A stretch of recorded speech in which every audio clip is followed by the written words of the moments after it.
Hello दोस्तों, zero lab में आपका एक बार फिर से स्वागत है। आज मैं आपको हमारे डिजिटल मल्टीमीटर की रिपेयरिंग के बारे में थोड़ी सी जानकारी दूंगा। जो ये डिजिटल मल्टीमीटर्स होते हैं, इनको हम कैसे रिपेयर कर सकते हैं। इनमें जो मेन मेन फॉल्ट्स आती हैं, मैं वो मेन मेन फॉल्ट्स के बारे में आपको बताऊंगा। मैंने चूंकि एक वीडियो और डाला था मल्टीमीटर रिपेयरिंग का, जिसमें कि मैंने एक्सप्लेन किया था सारा कुछ और कॉमन फॉल्ट्स उसमें भी बताई थी। यहाँ पे मैं कुछ एक्स्ट्रा फॉल्ट्स जो हमारे मल्टीमीटर में आती हैं, कुल मिला के 7 तरह की जो प्रॉब्लम्स आती हैं, उनका निदान इस वीडियो में मिलेगा आपको। तो क्या है कि शुरू से लेके मैं आखिरी तक जितनी भी फॉल्ट्स बता रहा हूं, इसके बाद मैं लास्ट में आपको सारे जो भी कंपोनेंट्स हैं, जो भी रेजिस्टेंस हैं, उनके वैल्यू आपको चेक करके भी बताऊंगा कि उनकी वैल्यू क्या है। क्योंकि एसएमडी कोड जो होते हैं, वो कोड बाय द वे अगर मिट जाते हैं, जल जाती है रेजिस्टेंस, तब ऐसी हालत में क्या करेंगे। तो ऐसी हालत में अगर हमें वैल्यू उसकी पता होगी तो हम उसकी जगह पे रिप्लेस कर देंगे। तो चलिए शुरू करते हैं। तो जो सबसे कॉमन फॉल्ट आती है हमारे मल्टीमीटर में, वो ये है कि हमारा जो मल्टीमीटर होता है वो वीप मोड में लगाते हैं। तो क्या होता है कि जैसे ही हम कुछ भी चीज उससे चेक करते हैं, कंटिन्यूटी चेक करते हैं, या हम कह रहे हैं कुछ भी नहीं चेक कर रहे हैं, हम उसके दोनों प्रोब्स आपस में जोड़ देते हैं मान लिया, तो उसमें क्या होता है कि वीप अपने आप चालू हो जाती है। वो 30 से 40 सेकंड तक लगातार वीप बंद ही नहीं होती, अपने आप चालू रहती है। जब 30 से 40 सेकंड हो जाते हैं तब जाके कहीं वो बंद होती है। तो ऐसी कंडीशन में क्या करेंगे। तो ऐसी कंडीशन में आपको क्या करना है कि यहाँ पे वीपर है, वीपर के नीचे एक रेजिस्टेंस लगी है जिसपे क्या कहते हैं, यहाँ पे लिखा हुआ है R16। तो रेजिस्टेंस नंबर 16 जो है, R16 रेजिस्टेंस, ये आपको चेंज करनी होगी। जैसे कि वीप लगातार बजता ही जा रहा है 30 से 40 सेकंड तक, फिर उसके बाद बंद हो रहा है, तब उस कंडीशन में आपको क्या करना होगा कि R16 बदलना होगा, जिसका एसएमडी कोड जो है वो 132 है। मतलब 132 का मतलब आप समझ सकते हैं कि 1300 ओम्स यानी 1300 ओम्स उसकी वैल्यू होगी। तो मैं वैल्यू बाद में आपको निकाल के बताऊंगा, अभी मैं खाली एसएमडी कोड बता देता हूं। 132 है, तो R16 का जो एसएमडी कोड है वो 132 है। इसके बाद नेक्स्ट फॉल्ट जो हमारी आती है, कॉमन फॉल्ट, वो क्या आती है कि वोल्टेज टेस्टिंग नहीं हो रही है। हमारे मल्टीमीटर में हम वोल्टेज यहाँ पे टेस्ट कर रहे हैं, तो ये टेस्टिंग हमारी नहीं आ रही है। तो ऐसी कंडीशन में क्या करेंगे कि दोनों जो प्रोब्स होती हैं उनको जोड़ते हैं, तब तो 0.01 या 0.02 आ रहा है। लेकिन जैसे ही हम दोनों प्रोब्स हटाते हैं तो 0 0 आना चाहिए, यहाँ पे 0 0 फिर 0.0 ऐसे करके आना चाहिए। तो ये नहीं आ रहा है, बल्कि वैल्यू जो है वो धीरे धीरे बढ़ रही है। कहने का मतलब जो 0.00 आना चाहिए वो नहीं आ रहा है, उसकी जगह पे वैल्यू धीरे धीरे इंक्रीज हो रही है, बढ़ रही है। तब ऐसी कंडीशन में क्या करना है, ऐसी कंडीशन में हमको यहाँ पे बैक साइड में देखेंगे, इस जगह पे ये R5 रेजिस्टेंस लगी हुई है, रेजिस्टेंस नंबर 5, ये हमको बदलनी होगी। और इसका एसएमडी कोड जो है वो R5 का एसएमडी कोड 1000 है। मतलब इसका मैं बाद में वैल्यू निकाल के आपको बताऊंगा।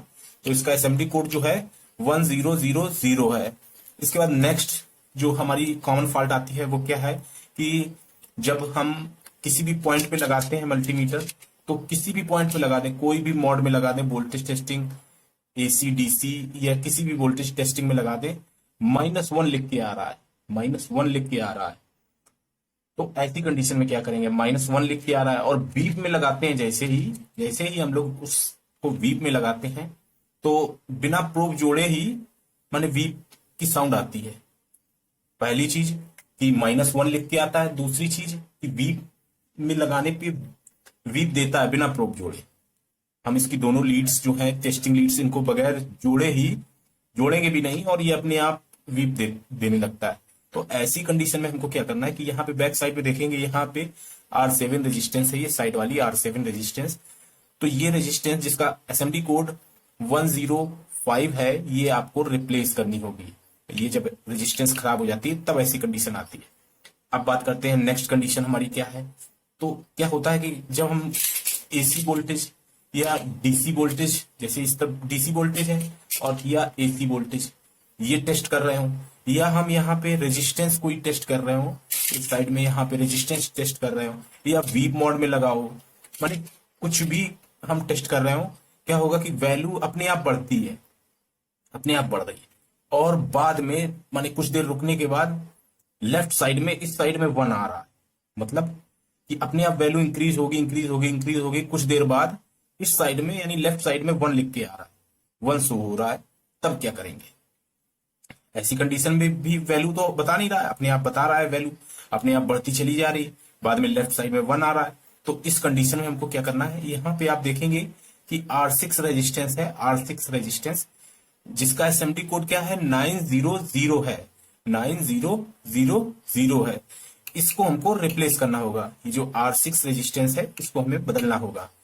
इसके बाद नेक्स्ट कंडीशन क्या है कि हमारा एसी वोल्टेज, डीसी तो हमारा हम नाप सकते हैं, लेकिन एसी वोल्टेज जो है, एसी वोल्टेज बिल्कुल बता ही नहीं रहा है। हम टेस्ट कर रहे हैं लेकिन एसी वोल्टेज बिल्कुल नहीं बता रहा है, जबकि डीसी वोल्टेज हमारा टेस्ट हो रहा है। यहाँ पे ओम्स जो है रेजिस्टेंस हम टेस्ट कर पा रहे हैं, वीप मॉड काम कर रहा है, बट खाली एसी वोल्टेज जो है ये बिल्कुल भी नहीं बता रहा। ऐसी कंडीशन में हमको क्या करना है कि ऐसी कंडीशन पे यहाँ पे आप देखेंगे एक नीचे यहाँ पे D1 डायोड लगा हुआ है, ये डायोड जो M7 इस पे प्रिंट है, तो ये एसएमडी कोड M7 है। तो ये जो डायोड है, ये डायोड आपको क्या करना पड़ेगा, रिप्लेस करना पड़ेगा। ये खराब हो जाता है, ओपन हो जाता है, तब ऐसी कंडीशन आती है। तो चलिए चलते हैं नेक्स्ट कंडीशन में। नेक्स्ट कंडीशन क्या है, एसी वोल्टेज सही नहीं बताता है, मतलब डीसी वोल्टेज तो सही बता रहा है लेकिन एसी वोल्टेज जो है हमारा वो सही नहीं बताता है। तब ऐसी कंडीशन में क्या करेंगे, तब ऐसी कंडीशन में हमको क्या करना है, हम देखेंगे कि यहाँ पे एक R1 रेजिस्टेंस है, एक R2 रेजिस्टेंस है और एक यहाँ पे R3 रेजिस्टेंस है। ये 3 रेजिस्टेंस है, ये तीनों रेजिस्टेंस खराब हो सकते हैं, कोई भी एक रेजिस्टेंस इसमें खराब हो सकती है या 2 खराब हो सकते हैं। ऐसी कंडीशन में हमारा क्या होता है, एसी वोल्टेज सही नहीं बताता है, गलत बताता है। तो जो R1 और R2 है, यानी R1 और R2 रेजिस्टेंस है, इसका एसएमडी कोड है 514 और जो R3 रेजिस्टेंस है इसका एसएमडी कोड है 224, इसका एसएमडी कोड है 224। ये हमको रिप्लेस करनी हो। अब नेक्स्ट कंडीशन क्या है कि नेक्स्ट कंडीशन में हमारा मल्टीमीटर जो है एसी, डीसी या रेजिस्टेंस मॉड या वीप मॉड सब में लगाने पे वैल्यू बता रहा है, और वैल्यू क्या होती है, घटती रह रही है या तो फिर बढ़ती रह रही है, मतलब अपने आप वैल्यू शो कर रहा है और वैल्यू बढ़ रही है या घट रही है। तब ऐसी कंडीशन में हम क्या करेंगे, तो ऐसी कंडीशन में हमको क्या करना है, यहाँ पे आप देखेंगे कि यहाँ पे R4 रेजिस्टेंस है, ये R4 रेजिस्टेंस है जिसका एसएमडी कोड जो है 224 है, ये आपको रिप्लेस करनी होगी। मतलब R4 रेजिस्टेंस जो है हमारी वो खराब हो गई है और इसके कारण वैल्यू अपने आप इंक्रीज हो रही है या डिक्रीज हो रही है। ऐसी कंडीशन में एसएमडी कोड जो इसका है रेजिस्टेंस का वो है 224, इसको हमें रिप्लेस करना होगा। तो ये मैंने आज आपको कॉमन फॉल्ट्स बता दी है। चलिए चलते हैं अब इनको थोड़ा सा चेक करके आपको दिखाते हैं। तो यहाँ पे मैं एक नया मल्टीमीटर जो बिल्कुल ओके है, इस मल्टीमीटर को खोल के और इसमें सारी रेजिस्टेंस जो है उनको मैं आपको चेक करके एक एक करके आपको सारा कुछ बताने वाला हूं। तो चलिए इसको मल्टीमीटर को खोल लेते हैं।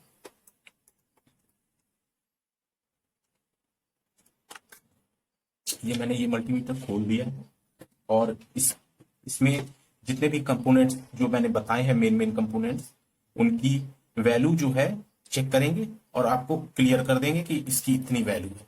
तो इसके लिए मैं कैमरे को जूम में ले लेता हूं और सारी वैल्यू मैं अपने ऑटो, जो ये ऑटो रेंज मल्टीमीटर है, डिजिटल मल्टीमीटर है, इससे मैं आपको सारे के सारे इसमें रेजिस्टेंस जो है जो खराब होंगे उनके बारे में, सारे के बारे में आपको टेस्टिंग करके उनकी वैल्यू दिखाता हूं। तो चलिए जूम कर लेते हैं कैमरा को।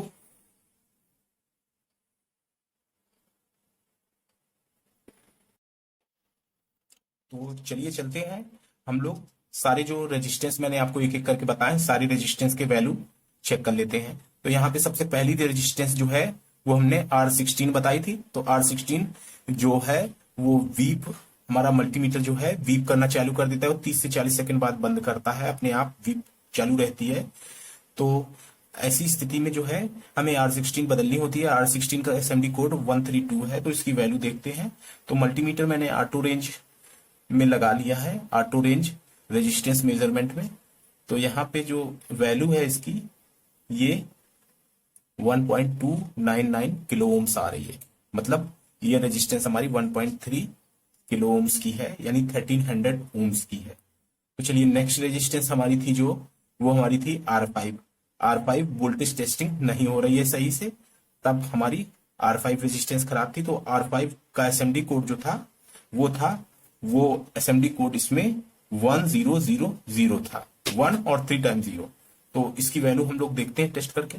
इसकी वैल्यू जो है वो 100 ओम्स आ रही है, मतलब जो हमारी R5 रेजिस्टेंस है वो 100 ओम्स की है।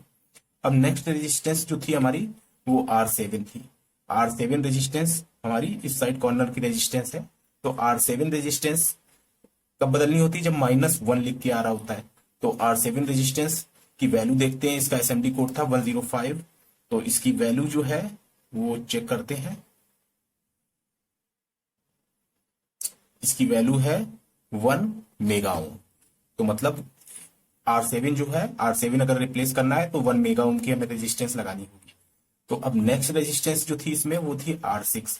R6 एसी या डीसी या ओम टेस्टिंग या वीप मोड में अपने आप वैल्यू बढ़ती है और बाद में लेफ्ट साइड मल्टीमीटर में 1 शो होने लगता है, तब हमें R6 बदलना पड़ता है। तो R6 की वैल्यू जो है वो एसएमडी कोड था इसका, जो R6 का था वो 9000 था। तो चलिए इसका वैल्यू देख लेते हैं। तो यहाँ पे हमारा ऑटो रेंज मल्टीमीटर जो है वो इसकी वैल्यू बता रहा है 0.9 किलो ओम्स। मतलब इसकी वैल्यू जो है वो 900 ओम्स हो गई, 900 ओम्स। तो चलिए ये भी रेजिस्टेंस हो गई। अब इसके बाद देख कौन सी रेजिस्टेंस थी हमारी। तो यहाँ पे रेजिस्टेंस नहीं थी, हमारे डायोड था। डायोड खराब हो जाता है तब हमारा एसी टेस्टिंग बिल्कुल नहीं बताता है। तो डायोड को हम वीप मोड में लगा के, कंटिन्यूटी मोड में लगा के इसको टेस्ट कर सकते हैं, कोई प्रॉब्लम नहीं है। डायोड आप टेस्ट कर लीजिएगा। अब इसके बाद एसी वोल्टेज सही से नहीं बताता है, तब हमें R1 R2 R3 बदलनी होती है, जिनका एसएमडी कोड R1 और R2 का 514 है, जबकि R3 का 224 है। तो 514 यानी R1 का एसएमडी कोड जो है 514 है। तो 514 की हम लोग वैल्यू देख लेते हैं यहाँ पे टेस्ट करके। R1 की वैल्यू हमारी जो है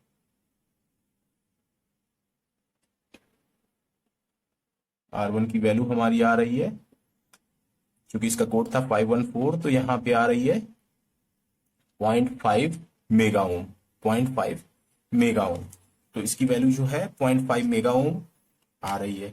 इसके बाद यही सेम वैल्यू R2 की भी होगी, क्योंकि उसका और इसका सेम कोड था। इसके बाद हमारी R3 रेजिस्टेंस जो है वो R3 रेजिस्टेंस अगर हमें रिप्लेस करनी है तो R3 की वैल्यू देख लेते हैं, जिसका एसएमडी कोड 224 था। तो यहाँ पे R3 की जो वैल्यू है वो एसएमडी कोड था 224। तो यहाँ पे इसकी वैल्यू जो आ रही है वो 0.21 मेगा ओम, 0.21 मेगा ओम, यानी 0.22 मेगा ओम कह सकते हैं। तो ये सेम है 0.21 मेगा ओम हमारी इसकी वैल्यू, हम इसको रिप्लेस करेंगे। अब नेक्स्ट रेजिस्टेंस जो हमारी थी वो हमारी थी R4 रेजिस्टेंस। इसको कब बदलना होता है, जब एसी डीसी या रेजिस्टेंस या वीप मोड सब में लगाने पे वैल्यू बता रहा है और वैल्यू बढ़ती या घटती रहती है, तब हमें R4 रेजिस्टेंस बदलनी होती है। R4 रेजिस्टेंस यहाँ पे नीचे लगी हुई है, ये रेजिस्टेंस हमें बदलनी है। तो जिसका एसएमडी कोड जो है 224 है। तो इसको भी हम लोग चेक कर लेते हैं। तो इसकी वैल्यू जो है वो हमारा मल्टीमीटर